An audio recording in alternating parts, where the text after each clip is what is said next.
कहानी की शुरुआत इंडोनेशिया के एक दूरदराज के पहाड़ी गांव से होती है, जहां एक भयानक महामारी फैल गई है। महामारी का उचित इलाज न मिलने के कारण अधिकांश ग्रामीणों की मौत हो गई है। महामारी को नियंत्रित करने के लिए शहर से एक मेडिकल टीम सहायता के लिए भेजी गई है, लेकिन पिछले परिस्थितियों के कारण उन्होंने केवल 5 मेडिकल कर्मियों को नियुक्त किया है। 2 पुरुष शवों को दफनाने के लिए और 3 महिलाएं चिकित्सा देखभाल के लिए जिम्मेदार हैं। एक नाविक के मार्गदर्शन में वे नदी पार करके गांव पहुंचते हैं। कई घंटों की पैदल यात्रा के बाद वे अंततः इस दूरदराज के पहाड़ी गांव में पहुंचते हैं। गांव उनकी कल्पना से भी अधिक पिछड़ा हुआ है। गांव में प्रवेश करते ही उन्हें एक अजीब घटना दिखाई देती है। कई घरों के दरवाजों पर बड़े बड़े लाल क्रॉस के निशान बने हुए हैं। इसे देखकर मीला ने उत्सुकतावश नाविक से पूछा कि दरवाजे पर ऐसे निशान क्यों हैं? नाविक ने दुखी होकर मीला को बताया कि इसका मतलब है कि अब कोई नहीं रहता, यानी घर के मालिक की महामारी में मौत हो गई है। जब वे गुजर रहे थे तो एक पंक्ति में लगे लगभग सभी घरों पर लाल क्रॉस बने हुए थे। उन्हें अभी तक पता नहीं है कि महामारी से भी ज्यादा डरावनी चीज उनका इंतजार कर रही है। महामारी को फैले हुए 1 महीने से अधिक समय हो चुका है। जब नाविक उन्हें मरीजों के कमरे में ले जाता है तो संक्रमित लोगों ने पहले ही पूरा कमरा भर दिया है। गांव छोड़कर नहीं गए लोग लगभग सभी यहाँ पड़े हैं, लेकिन उनसे सभी का इलाज करवाना लगभग नामुमकिन है। संक्रमित लोगों की संख्या बढ़ने के साथ मरने वालों की संख्या लगातार बढ़ती जा रही है। बगल के मुर्दाघर में बिना सुलझाए गए शवों का ढेर लगा हुआ है। जब सभी काम में लगे होते हैं तो मीला शवों के सड़ने को रोकने के लिए मुर्दाघर में कुछ नैफ्थलीन की गोलियां डालती है, लेकिन जब वह जाने ही वाली होती है तो एक नैफ्थलीन की गोली वापस लुढ़क कर आ जाती है। यहाँ तो सिर्फ मुर्दे पड़े हैं, फिर गोली किसने वापस फेंकी? मीला का खून सूख जाता है, कहीं शव में जान तो नहीं आ गई। वह डरकर आगे देखती है, तभी एक कफन हिलने लगता है और एक चूहा बाहर निकलता है। यह देखकर कि सिर्फ एक झूठी चेतावनी थी, वह तुरंत राहत की सांस लेती है और जल्दी से मुर्दाघर से बाहर चली जाती है। एडी और दूसरा आदमी शवों को दफनाने के लिए जिम्मेदार हैं। मरने वालों की संख्या इतनी अधिक है कि उन्हें रात भर काम करना पड़ता है। जब वे मेहनत से काम में लगे होते हैं तो दूर से सीटी की आवाज आती है। एडी के गृहनगर में रात को सीटी बजाना अशुभ माना जाता है, खासकर जब वे शव दफन कर रहे हों। आवाज सुनकर दोनों ने तुरंत काम रोक दिया और दूर देखा, सीटी बजाने वाली एक लड़की थी। अंधेरी रात में सीटी की आवाज डरावनी और भयंकर लग रही थी। शायद यहाँ की कोई परंपरा हो, इसलिए दोनों ने ज्यादा ध्यान नहीं दिया और वापस खुदाई करने लगे। महामारी फैलने के बाद से हर दिन लोग मर रहे हैं। ग्रामीण शवों को बाहर निकालते हैं और फिर मर्द घर के दरवाजे पर लाल क्रॉस बना देते हैं, लेकिन जब वह मुड़कर जाने ही वाला होता है तो घर की लाइट अचानक जल उठती है। उसने सोचा कि घर में कोई नहीं गया है, इसलिए वह अंदर चला गया, लेकिन अंदर जाकर पता चला कि घर खाली पड़ा है, कोई नहीं है।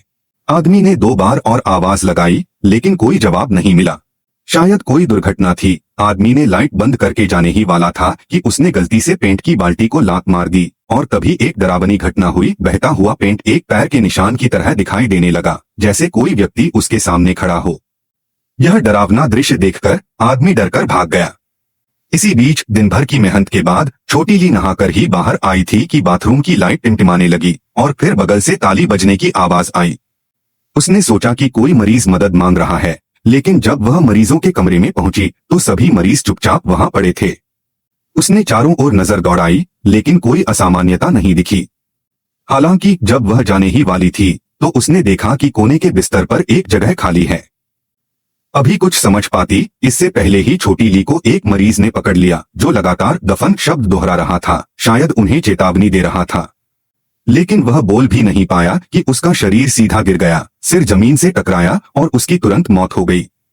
घबराई हुई छोटी ली ने मरीज की बात का मतलब नहीं समझा, जिसके कारण उन पर और भी डरावनी मुसीबत आई। रात होते ही माया ने पारंपरिक रीति रिवाजों के अनुसार प्रार्थना शुरू की। प्रार्थना के दौरान खिड़की से ताली बजने की आवाज आई। जब वह मुड़कर देखती है तो एक डरावनी परछाई खिड़की के शीशे पर सिर पटक रही है।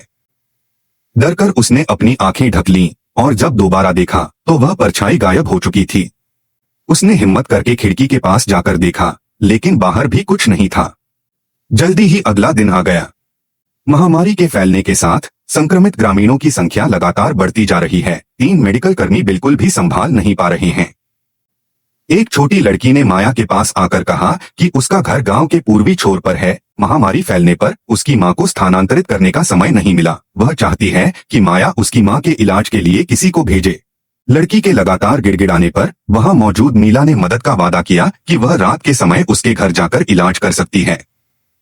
रात को ड्यूटी खत्म होने के बाद कार्ती मीला को गांव के पूर्वी छोर पर ले गई। कई दिनों से नहाने नहीं मिला था और बगल के घर में बाथरूम था, इसलिए कार्ती मीला को अंदर ले गई। अंदर आते ही उन्होंने जमीन पर बिखरा हुआ पेंट देखा। दोनों को नहीं पता था कि इस घर में पहले भी डरावनी घटना हो चुकी है। अंदर आते ही मीला सीधे बाथरूम की ओर चली गई, जबकि कार्ती मेज पर रखी एक पेंटिंग देखकर दुख में डूब गई। पता चला कि यहाँ पहले उसकी सहेली रहती थी, जो महामारी की चपेट में आकर पूरे परिवार समेत मर चुकी है। जब कार्ती अभी भी इस बात से दुखी थी, तभी उसके पीछे से एक परछाई दौड़कर निकल गई। कार्ती आवाज की दिशा में गई तो उसने एक डरावना दृश्य देखा। एक पेंट ब्रश हवा में तैर रहा था। मेज के नीचे से लगातार पेंट ब्रश की आवाज आ रही थी। उस पतली हथेली को देखकर कार्ती ने सोचा कि यह उसकी सहेली है, लेकिन जब उसने हिम्मत करके पर्दा हटाया तो अंदर कुछ भी नहीं था। आवाज सुनकर मीला दौड़कर आई तो देखा कि कार्ती डरकर जमीन पर बैठी है और कांप रही है। मीला ने पूछा कि क्या हुआ, तो कार्ती ने रोते हुए बगल के पर्दे की ओर इशारा किया। पर्दे में किसी ने खुद को लपेट रखा था। चेहरा दिख नहीं रहा था, नीचे सिर्फ 2 पैर दिख रहे थे। मीला ने कई बार पूछा, लेकिन पर्दे वाले ने कोई जवाब नहीं दिया। उत्सुकता से बेकाबू मीला ने जोर से पर्दा खींचा, लेकिन हैरानी की बात यह थी कि अंदर कार्ती थी। मीला को डर लगने लगा, अगर यहाँ वाली कार्ती है तो वह लड़की कौन थी। तभी जमीन पर बैठी वह लड़की धीरे धीरे उठने लगी। दोनों भागते हुए तेजी से कार्ती के घर वापस आए, लेकिन अंदर आते ही मीला ने महसूस किया कि कार्ती की मां कुछ अजीब लग रही थी। हालांकि वह अजीब लग रही थी, लेकिन हामफती हुई मीला ने ज्यादा परवाह नहीं की और कुर्सी पर बैठ गई। लेकिन जैसे ही वह बैठी, पीछे वाली औरत उठ खड़ी हुई। यह देखकर मीला की रूह कांप गई, तो जो औरत अभी दिखी वह कौन थी। जब वह मुड़कर देखती है तो वह औरत गायब हो चुकी थी। शायद पहले उसकी आंखों का भ्रम था। मीला ने कार्ती की मां का इलाज किया और रातों रात वापस लौटने की तैयारी की। कार्ती उसे छोड़ने की पेशकश करती है, लेकिन मीला मना कर देती है। आते समय मीला ने रास्ता याद कर लिया था। उसे लगा कि अपनी याददाश्त के हिसाब से चलने में कोई समस्या नहीं होगी। जब वह जाने ही वाली थी तो दूर से सीटी बजने की आवाज आई। फिर कार्ती ने भी सीटी बजाई। मीला ने पहली बार इतनी अजीब परंपरा के बारे में सुना, लेकिन सीटी की आवाज दिल में बहुत डरावनी लग रही थी। वापसी के दौरान मीला का मन बहुत व्याकुल था। उसे हमेशा लगता था कि यहाँ की परंपराएं बहुत अजीब हैं। काफी देर तक चलने के बाद उसे एहसास हुआ कि वह लगातार एक ही जगह चक्कर काट रही है। चाहे वह कितनी भी बार चले, वह हमेशा उसी जगह वापस आ जाती है। मीला की आंख फिर से खुली तो एडी ने उसे वापस ले आया था।